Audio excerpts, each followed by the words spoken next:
It's really an honor to be here with my fellow MIT alumni. And one of the things that drew me to MIT actually was the motto, hand and mind or mind and hand, because it's really the perfect motto for a surgeon. So, Absolutely. but it's really been such a wonderful experience at MIT. I graduated 9 years ago. But it really allowed me to sort of reach into myself and explore paths for a career that had always sort of itched at me, but I never had the chance to scratch them. So MIT really sort of unleashed that in many ways and changed the way I look at the world, quite frankly. Hmm. It really gave me in many ways sort of the spine to believe in myself and to take risks that, otherwise I may not have taken. So there are many facets to what I've done over the years. I'm still a clinical surgeon. I'm a cardiac surgeon. I'm one of the busiest in the state of New York.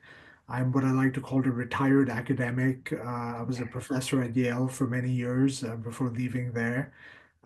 Started two companies, which it's impossible to leave MIT without starting a company. So, got that as well. But really what I've been interested in over the last several years is, being very growth minded and looking to scale programs, significantly in relatively short time spans. And then finally, my wife and our investors were always looking for companies to get involved with, either in terms of time or financially. So if there's anyone out there, who'd love to connect around that, I'd love to have future conversations. So thank you, Jackie, for having me.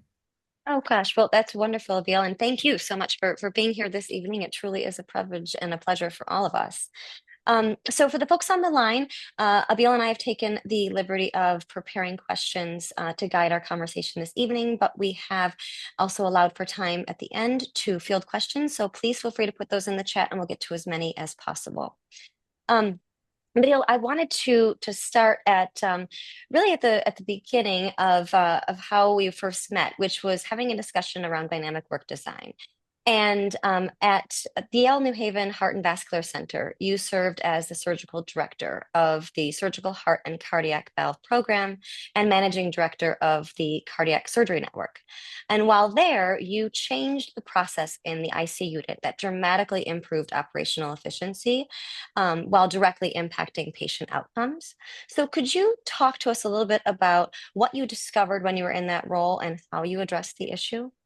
No, thank you, Jackie. It's a great question, Um, just sort of envision this situation where a patient comes from home to the operating room and they're scheduled to have heart surgery. And, you as a surgeon tell the family that, we'll be done in about 5 or 6 hours. And in fact, you are done in 5 or 6 hours. You go and talk to the family. You let them know that everything went well. The patient should be in the ICU. But hours go by, literally hours go by, 2, 3, 4, 5, in some cases, as long as 6 hours go by before the patient actually arrives in the ICU. They're still in the operating room, haven't made it to the ICU yet. You can only imagine what that family is going through, sort of mentally and psychologically. So, that was a great impetus for us to look at why these delays were happening. Under Mhm. the normal course of events, a patient has surgery, we put the bandages on the chest, and the patient should leave the operating room and get to the ICU within about 15 or 20 minutes, but that wasn't happening. And the Mhm. question was, why wasn't that happening? We know when we decided to study this, this was actually part of an OLAB project, for my EMBA. We noticed that as many as a third of patients were waiting more than that 15-minute block for their bed to become available in the ICU. And when we studied their clinical outcomes, we realized that these patients were bleeding more, they required more blood transfusion, they were on the ventilator for longer, and generally spent much more time recovering in the ICU. But the most powerful sign was that those patients had a 30% higher mortality rate at 30 days after their surgery, which is, sort of unheard of. No one before this had made the connection between operational inefficiency and patient outcomes. So that was a very powerful motivator. When we looked at the cost piece for this, for a top line of about $90 million, this was a direct cost of about $3.5 million and an opportunity cost of $15 million because you had ORs sitting there, underutilized. So when we did an operational analysis on this, it suggested that, OR cases were starting at 7:30 in the morning with absolutely no visibility into when ICU beds were becoming available. the bed management team wouldn't round till about 9:30 a.m. And so they would not know how many cases we had started. We wouldn't know how many beds would be available, until about 9:30 in the morning. And then the other element is that the peak arrival times, the patients moving from the OR to the ICU was about 11 a.m. And this often preceded the discharge times from the ICU, which was also about 11 a.m. or 12 noon, resulting in a tremendous congestion and an overutilization of beds that were available. So the key step in all of this was to convince both the physicians and the administrators that instead of meeting at 9:30 in the morning to talk about bed availability, that meeting should happen at 6 o'clock in the morning. There's an ICU physician who's in-house 24/7. There's nurses managing the beds, and these folks would get on the phone at 6 o'clock to figure out how many ICU patients were actually ready to move to the step-down unit and at what time. So once we had visibility into that, we would then retrospectively look back and say that if we had 5 beds available at 7 a.m., we would start 5 cases. If we had 3 beds available, but one was supposed to become available at 9 a.m., well, we would start 3 cases at 7 a.m., start the next case at 9 a.m., et cetera, et cetera.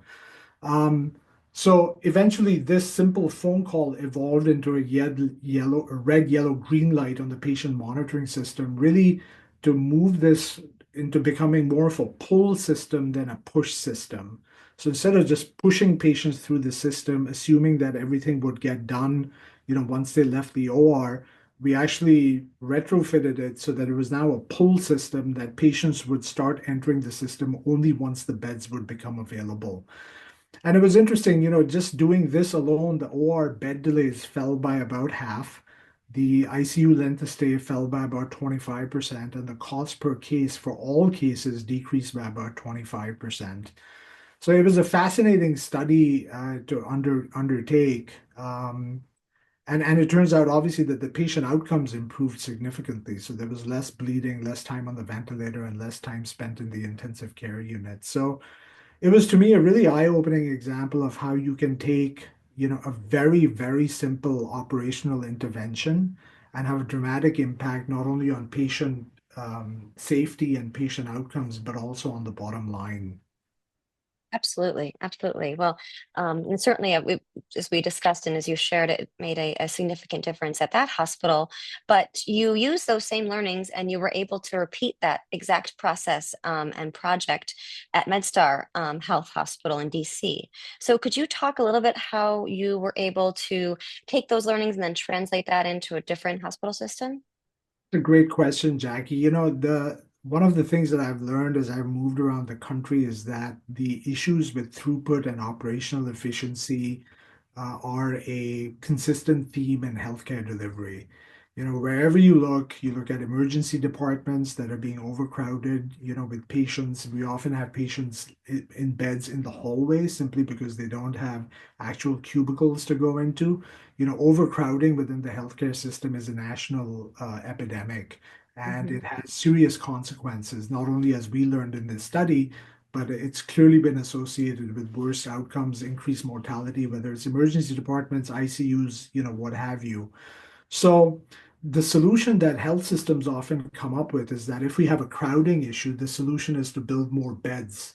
And I've often argued that that's actually the last thing you want to do because if you're using beds inefficiently, you're going to continue to build more beds and use those inefficiently as well. So the key thing is to develop operational efficiency with how we use the beds and really to optimize and match the input of patients to the output of patients. So what we did at MedStar, this is actually right in the midst of the pandemic, was to put into place a predictive and prescriptive algorithm, really a decade-old version of AI that would allow us to predict based on historical data what time of day the most cases were going to be done at, what time of day was the ICU at peak utilization, and it would allow us to actually organize the OR schedule in advance, resulting in less patients having to wait in the operating room for their ICU bed to become available, and less patients having to have their surgery delay or rescheduled. So we really put into place a block scheduling system that smooth the arrival times of patients coming from the OR to the ICU, resulting in a lot less congestion and very similar results to what we saw at Yale. So it's a consistent theme within healthcare, and I just feel that there are not enough of us, especially those of us who've been trained to think this way, working in healthcare systems, trying to think about how most efficiently to deliver care. Mm. That's a really, really important point. Thank you for sharing that. And I guess along those same lines, you founded two companies in the healthcare space, and in the same way, were able to identify an area that is kind of untapped and that really isn't kind of gaining maybe uh, the work that it should. So, could you talk a little about those two companies and how you're able to see the opportunity in the space? No, thank you. I'd be happy to. The issue with healthcare delivery is that it is such a complex space. You have the patients, you have the physicians, you have the enormous fixed costs of the facility, you have the payers, you have the government, you have everyone sort of interfacing at this moment where the physician meets the patient. Um, and oftentimes what happens is that that relationship between the physician and the patient is put at risk or is stretched to the point of breaking because of all these other parties that are intervening, in what is supposed to be a very private and intimate exchange. Um, Both the companies that I founded really focus on that point of interaction between the physician and the patient. And to be more specific about it, is that um, procedural healthcare really has been migrating from the in-hospital setting to the outpatient setting for years now. You see orthopedic surgery moving out of the hospital to ambulatory care centers, where, before you'd have your knee or your hip replaced, you'd be in the hospital for 3 or 4 days. Now you get your knee or hip replaced, you're in and out of the ambulatory surgical care center, the same day. Similarly with eye surgery, similarly with urgent care centers, why would you go and sit for 6 hours in an emergency room waiting area when you can get your problem taken care of in an urgent care setting just as much more quickly. Similarly, with companies like CVS opening walk-in clinics and things like that, it takes so long to get an appointment with a primary care physician. It's much easier just to walk into CVS and get your care taken care of that way. So this whole migration of healthcare from the inpatient setting to the outpatient setting has only been accelerating over the years.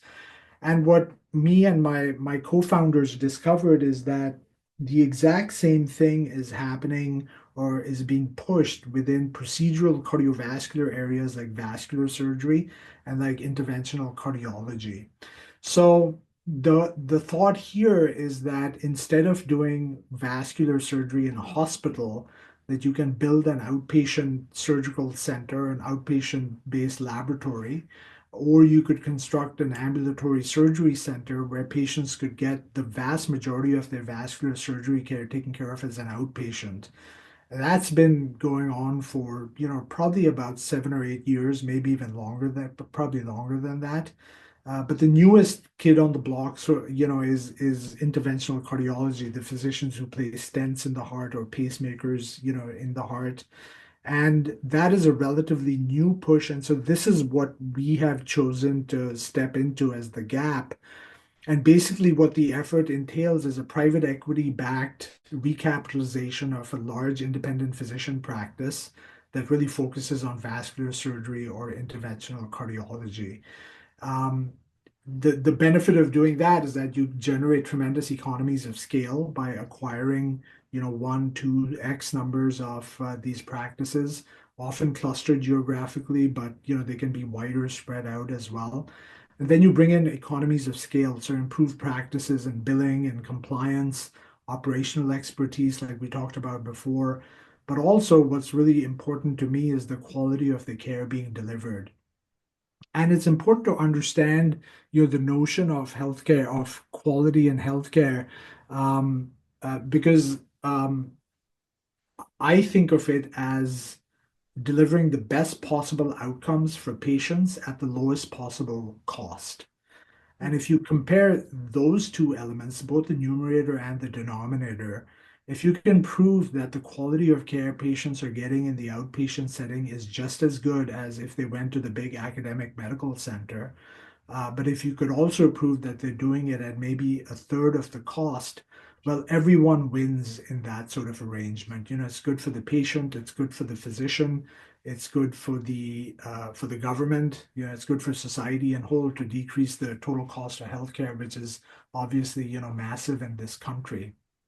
Mm. So, No, that, no, go ahead, I'm please. sorry. No, go ahead, I'm No, sorry. no. So overall, the focus on quality has been really important. And, private equity has gotten a bad reputation when they get involved with healthcare. You hear these horror stories in the papers about private equity involved in nursing homes and things like that. But what we've decided to do, and this is really with the support of the backers, who are incredibly insightful and far thinking, is to really plant our flag on the fact that quality is going to be the way we differentiate ourselves from the other competitors, in the field. And so what we've put into place are these very robust databases that try to assess quality in an outpatient setting. So what does it mean, for us as physicians when we're taking care of patients with high blood pressure or diabetes or coronary artery disease, things like that? What are the metrics that we need to generate to show that we're actually doing a good job at this? Those metrics don't exist currently. I mean, it's hard for me to imagine, but they don't exist. So we've gone and created them and made them publicly available to all of our practitioners within the system so that they know exactly how they compare, compared to their peers. And it generates a little bit of healthy competition, between the practitioners to say that, I want to have the best scores in terms of blood pressure control. Mm. I want to have the best scores in terms of blood sugar control and things of that nature.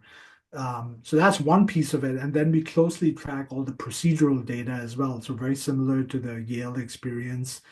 We track times into the procedural suites, out of the procedural suites. We track, quality of care being delivered, and have robust discussions about all this internally to try to optimize the best results for patients. So those really have been the core of both of those companies. Um, they're both growing very fast. So they're both growing, in the mid 20% range year over year. One has been up and running since 2019, really in earnest, got smacked down in the pandemic, but then really picked up, in the post-pandemic years. The second company we launched in 2022, and it's doing incredibly well. So, it's been a fascinating, journey to be a part of, really seeing healthcare from a very different angle. But again, finding the same sort of nuggets, that we've found in other places to help ignite growth and good outcomes for patients. Absolutely. That's really wonderful and truly innovative. So thank you for sharing it. So as I kind of referenced earlier on, you have been able to repeatedly demonstrate an ability to innovate and advance new ideas within the healthcare system. Could you talk a little bit about what would you would say has attributed to your success? No, thank you, Jackie. As I think back about it, and this is just as an operating surgeon, I've had sort of three iterations to my career. So when I first came out of fellowship and training, I started as a heart and lung transplant surgeon. I led the Yale program. I actually founded the Yale program. This was back in 2011, where we developed a heart transplant program, an artificial heart program, a shock program. And that within 5 years, that program grew around tenfold. And it actually became the biggest heart mechanical artificial heart program in New England, which is big, comparing with the big guys like Mass General and the Brigham and things like that. So that was a big thing. The heart transplant program after I left continued to grow. It's actually grown sixfold since then. So incredibly, big, robust programs. Um, And then in about 2016, 17, I was asked to, take a look at the heart valve program, which had just started. It was just in its infancy and really having trouble gaining traction. This was, when the new technology called transcatheter valves came into being. Um, and, within 5 years, that program actually grew 20-fold. So, we started doing about 10, 20 of these a year. Now they do about 400 of these at Yale. Um, and more recently, this is actually just about 6 months old. I've decided to adopt robotic heart surgery, and I'm one of about 100 cardiac surgeons in the country who use robotics to do heart surgery, either coronary bypass surgery with very minimally invasive small incisions, or valve repair and valve replacement, again using tiny incisions. Um, it's interesting that in the first 3 months that this program has been clinically active, we've already done 20 operations with remarkable success and are booked out through the end of January already, which Wow. is very long for a cardiac surgery wait list. Cardiac surgery wait list is probably about 2 or 3 weeks tops because it's obviously critical. So the early signs are incredibly encouraging that, a program like this could also take off and do incredibly well. Um, but to answer your question, I think the basic principles behind this success and programmatic growth and the earlier innovations in the healthcare delivery space, I think are quite similar. And I think of them as three. Um, the first, and this is difficult to do. I'm 52 now. It's difficult to do at this age. But I think the key is to train your mind to be inquisitive, and be sort of constantly seeking to learn. And this again, I attribute to my time at MIT, where, we were encouraged to read this book by Carol Dweck called Mindset. And it's a great book. If you haven't read it, I think it has implications for life, for how you raise your kids, all that stuff. But it really is about training your mind to be inquisitive, to be seeking to learn, to be wanting to continue to grow. And I think, particularly as we get older, I think you have to have a certain blend of humility to say that, I'm going to sort of abandon what I know and I'm going to learn something new. Um, but a blend between that and confidence, having the confidence to bet on yourself and to say that, I'm going to take a new leap here and discover something new. There's obviously risk to it, but I think that that's an important aspect. I think that the second key element is to be a good listener and to have a really keen sense of awareness of your market and where the gaps are.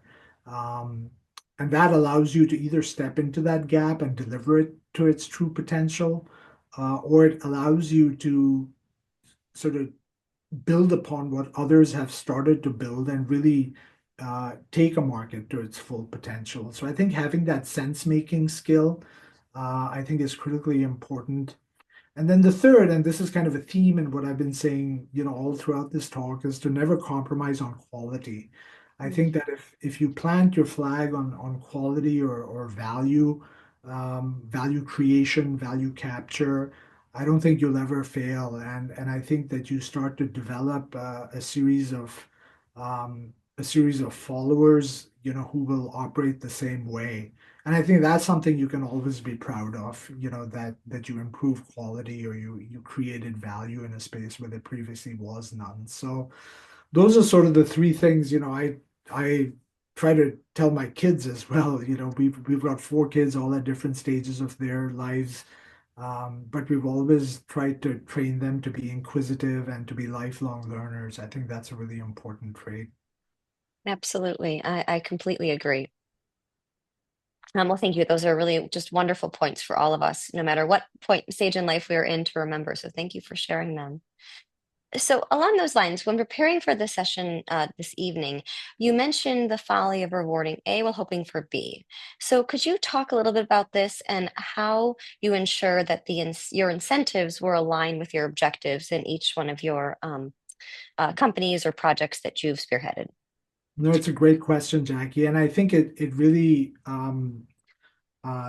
again, I think this theme is sort of woven into, what I've been talking about, this evening with you. Um, And I think, again, you have to listen to and understand your audiences because I think, particularly in the healthcare delivery space, if you're trying to change something, you really have two different audiences. One is the physician, and then the other is the administrator of the hospital or the institution. And often their incentives are not fully aligned. Um, and I think it's important to understand what motivates each one and then to somehow articulate a mechanism by which you can structurally align both of those missions and both of those incentive sets. And I'll give you an example of it. Physicians, we love autonomy and we love service. Those are the two things that give us purpose in our careers. Um, Unfortunately, what most leaders in healthcare wind up doing is either compelling physicians to see more patients.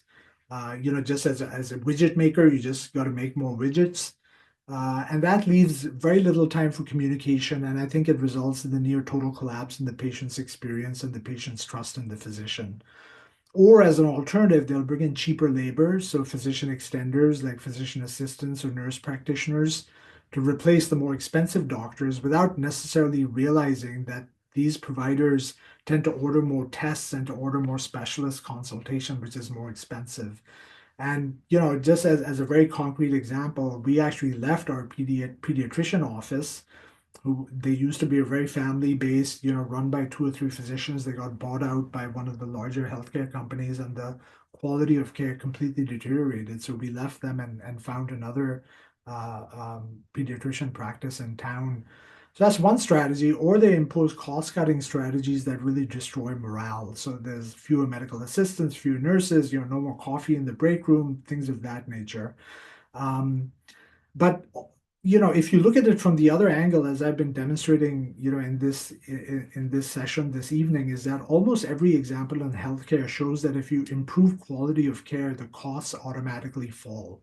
And I think this is the magical sort of nexus that ties the doctor and the administrator together. So if you have a patient who has coronary bypass surgery and they spend 4 days in the hospital and go home, well, that patient costs the system a lot less than a patient who's bypass surgery, gets pneumonia, stays on the ventilators in the hospital for 2 weeks, right? It's a less consumption of resources, less cost. So, you can talk directly to physicians about cost of care and their eyes will glaze over. I don't care about it. I'm a physician. I'm here to take care of patients, etc. But you will always find a receptive audience with physicians if you talk about quality of care or patient outcomes. That always resonates with physicians. You'll always get their attention. And then simultaneously, if you can show the hospital administrator that improving quality of care decreases cost, well, then you have their attention as well. So I think that this quality of care in medicine is an incredibly important motivator to pretty much every constituent. And it creates a sort of win-win environment where you can really achieve the same result by selling two sides of the same vision to two different constituents. And everyone sort of gets better in that regard. So that's, if there is a secret sauce to, creating change in healthcare delivery, I think that's been one important piece of it, Jackie. I really love that. That's fantastic. And I think certainly that applies in every industry, not just healthcare. So thank you for sharing that. So you, as we mentioned in the very beginning of today's talk, you also are very much dedicated to education and you've trained over 50 cardiac surgeons. So could you talk a little bit about what is the most critical piece of knowledge or advice that you hope to impart on them? That's a great thought. 50 cardiac surgeons, probably about 200 general surgery residents. And, I couldn't even tell you how many medical students and undergraduates, have come through over the course of the last 20 odd years. Um, Many of them have been absolutely magnificent. Several of them have become leaders in their own hospitals and in their own fields, and many I'm still in touch with. One of them, who trained as a pediatric cardiac surgeon, now is a chief of a big department of surgery in Nepal. And he texts me every Thanksgiving to say, thank you for everything you did for me. So there are That's wonderful wonderful. relationships that develop over the time. But I think there are, a couple of basic messages to them. And the first is, and I think this is the most important one, is that when you're seeing a patient, sit down, Don't stand over them, sit down, talk to them, and then touch them. Use a stethoscope, put your hand on their shoulder. Patients need to feel that you care about them and they want to feel your hands on them, especially when you're going to do something invasive to them. It's a very important, intimate way of gaining trust with them.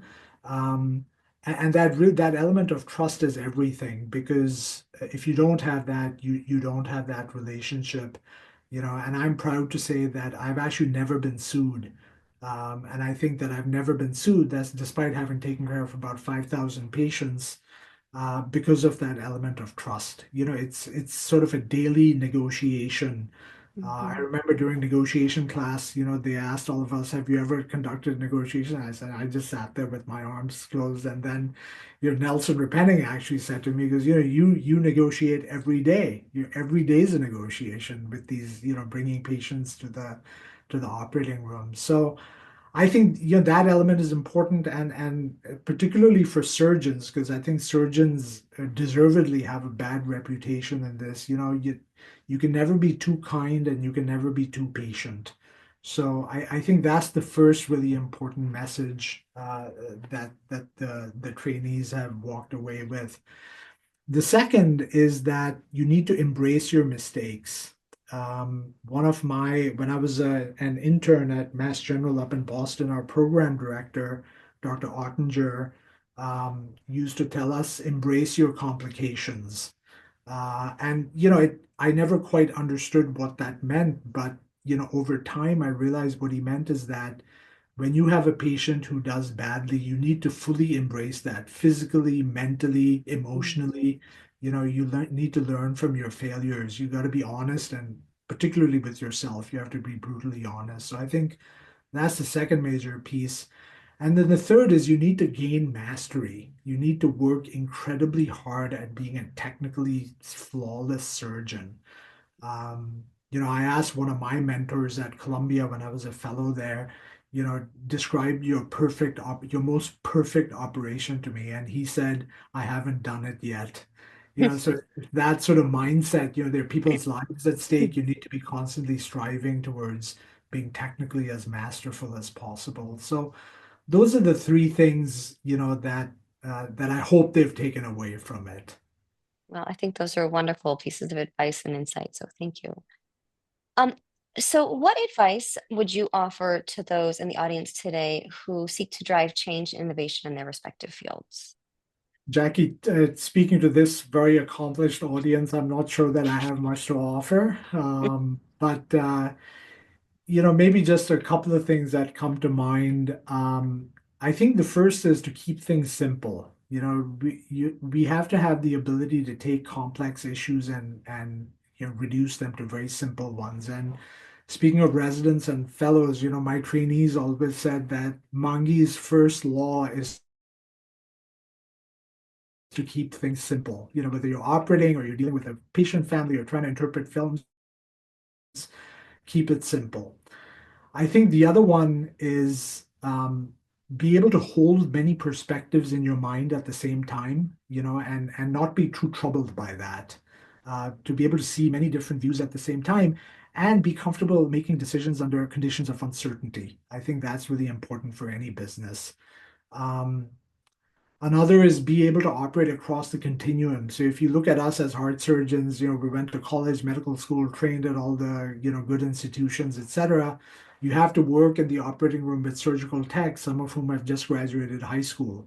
And you have to lead these people. You have to motivate them to work with you and to follow you. And that means operating both in the weeds every day and at the 30,000 foot sort of executive view. So I think that's really important. Um, I think caring deeply is important. Uh, there have been numerous nights, even to this day, at 2 in the morning, you're sitting at the bedside of a patient who isn't doing well, trying to figure out, what can you do? What can you do to get them through this? I think that element of caring doesn't apply just to medicine. I think it applies to everything in life. Um, I think it's important to cultivate mentors, especially the right mentors, who are willing to protect you with their own power. I think that's really important, and I think it helps accelerate the way for you. It helps clear the path. They're sort of doing the blocking and tackling for you. Um, but if you can't find that, I think that sheer perseverance and hard work ultimately gets you to the same place. It takes longer, but I think it ultimately gets you to the same place. And in that vein, it's important to mentor other people yourself, because good leaders, they tend to grow their own talent, whereas that old saying, bad leaders just suppress it. Um, so I think that's really important to me. And along those lines, succession planning. So, I've every 8 to 10 years as a cardiac surgeon, I grew this baby. I made it into something big. You have to sort of recognize when it's time to hand that on to someone else and, go on to something else. So I think succession planning and giving up the baby, so-called, is really important. Um, I think being kind to your team, yet setting high standards and sort of teaching them new things, making them grow, but yet having a high standard for them, leading by example. You build a team that's, fiercely loyal to you and is not afraid to tell you the hard truths. I think that's important. But I think the most important piece, and I hope we all do this, we're all sort of, heavy hitters and charging through life. I think the most important thing, and this I've just realized as I've gotten older, is to be kind to yourself, and to be patient with yourself. Take time to cherish the small things in life, friends, family, pets, children, what have you.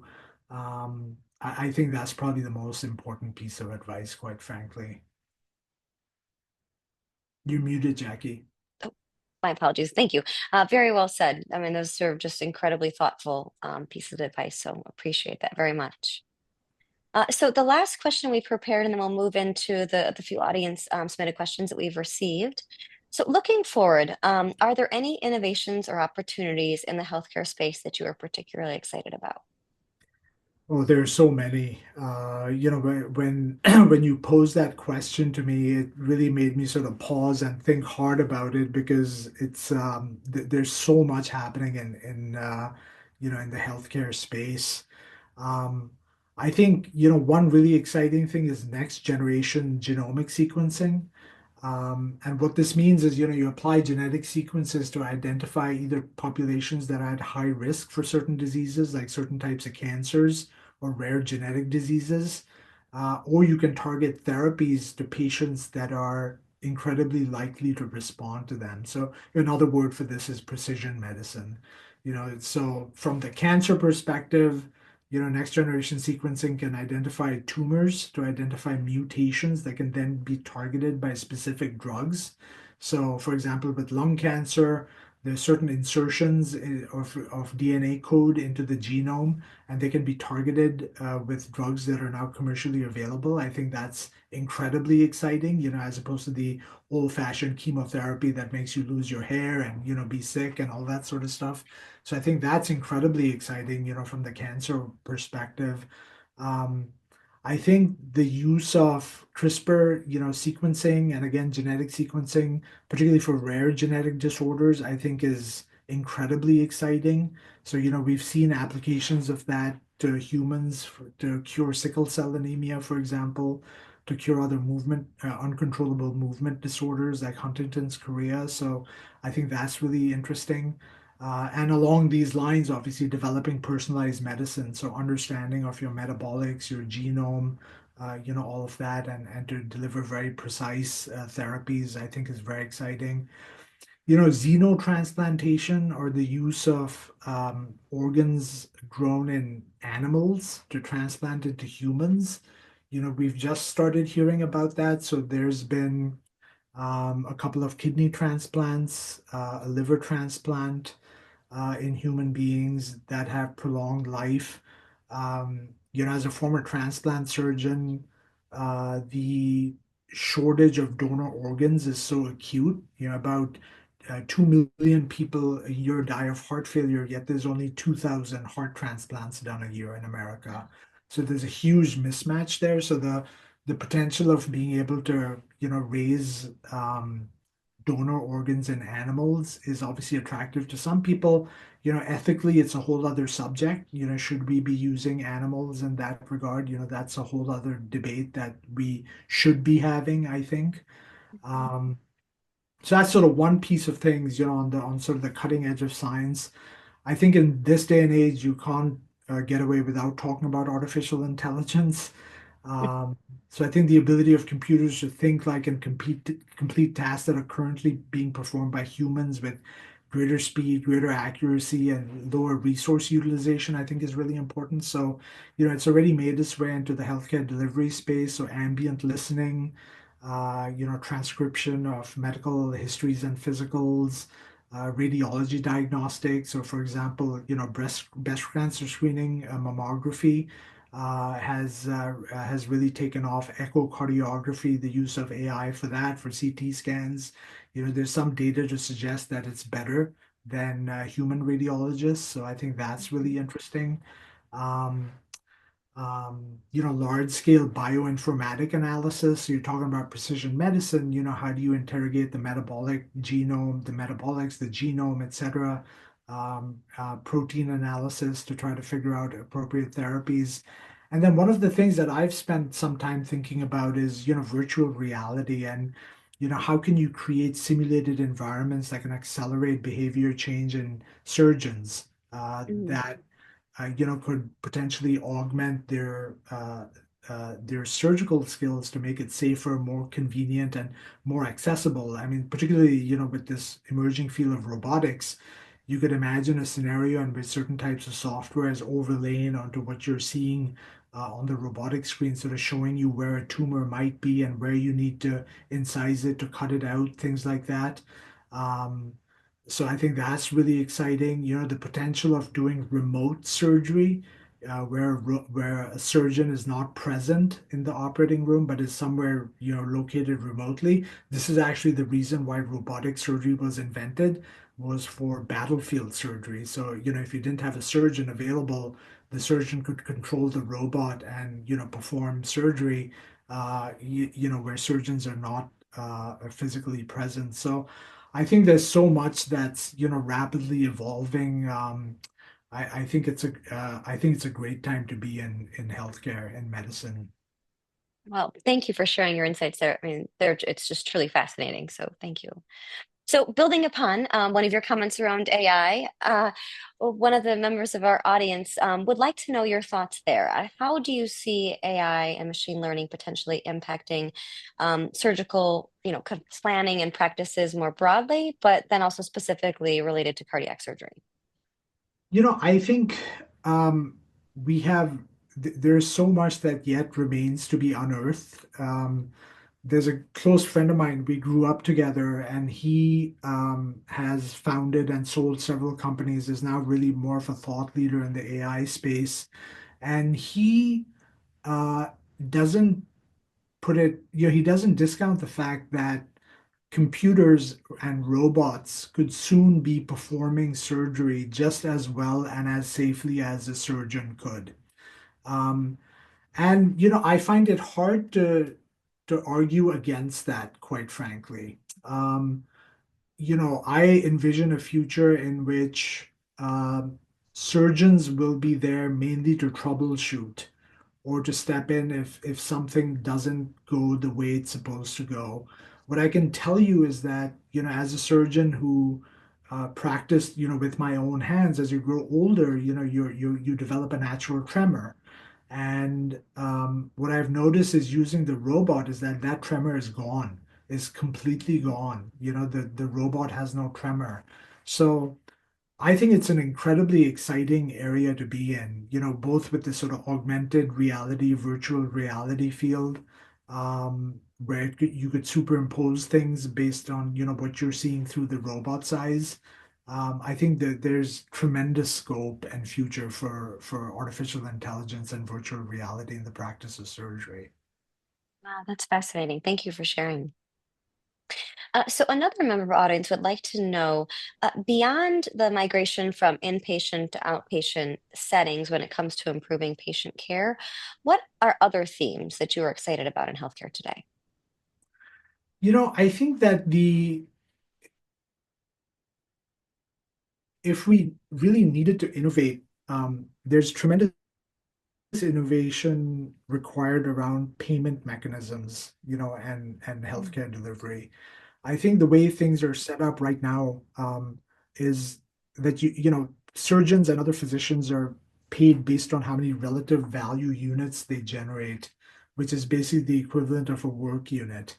So if you generate 1,000 RVUs a year, you'll be paid less than someone who generates, say, 20,000 RVUs a year.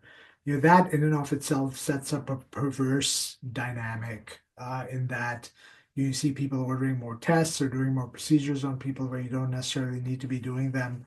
Um, I think that looking at value-based care as opposed to just work-based care, I think is really important. And ever since the Obama days, we've been talking about that value-based care. We haven't really gotten there yet. And I think that it takes a huge push, both from the physician side, the patient side, as well as, government. You got to get government and the big peers involved as well to get us there. But I think if we could see payment reform in healthcare, that would be truly transformative for medicine in America. wow, thank you for sharing that. So, one of the other topics that we've discussed tonight is that you've routinely had success scaling programs and companies. So, how did you manage and implement sustainable growth in each of these scenarios? It's a great question. I think it comes down to the question of succession planning. I think that you need to, for me, the most important piece in this was cultivating teams that believed in what we were doing and were committed to seeing it through, such that they become self-sustaining. I've never believed that in sort of the cult of personality. I mean, I know we see it all the time, in all walks of life. Um, but I've always felt that it's important to empower your team to function so highly and so efficiently that you actually don't need to be there anymore. Mm, And, for me, that's taken about 4 or 5 years with each of these things that I've undertaken. And you can tell when it's happening. You can tell things are up and running, things are humming. No one feels like they really need you around anymore. And that's sort of a good time to step down and, let someone else take the reins. that's thank you for sharing that. So you also, raised funds for the companies that you founded. So could you talk a little bit about how you approached that? Meaning, what were the criteria that was important to you, or what were your priorities, and were there any trade-offs that you had to make in that process? Yeah, the most important thing was having commitments from the physician groups. So the way we went about it was that, we went around pitching our vision. Again, talk about two different constituents, pitching our vision simultaneously to physician practices, to the leaders of those practices, saying that, this is kind of the vision we have for this. What are your thoughts about it? And spending a lot of time with them, actually getting 5 or 6 practices, a critical mass of them to sign letters of intent with us. And then we would take those letters of intent with us, to the potential investors and sell them on the vision and say to them, look, we've got 5 LOIs here. Are you willing to make the commitment? Um, the trade-offs have been that, um, oftentimes the we've had to walk away from very large, very successful practices, um, that simply couldn't get their physicians to see that this was in their best interest. So, um, it's happened not infrequently that, making a proposition like this will sort of bring up to the surface a lot of tensions and misalignment that's been hiding under the surface. It'll sort of allow it to bubble up.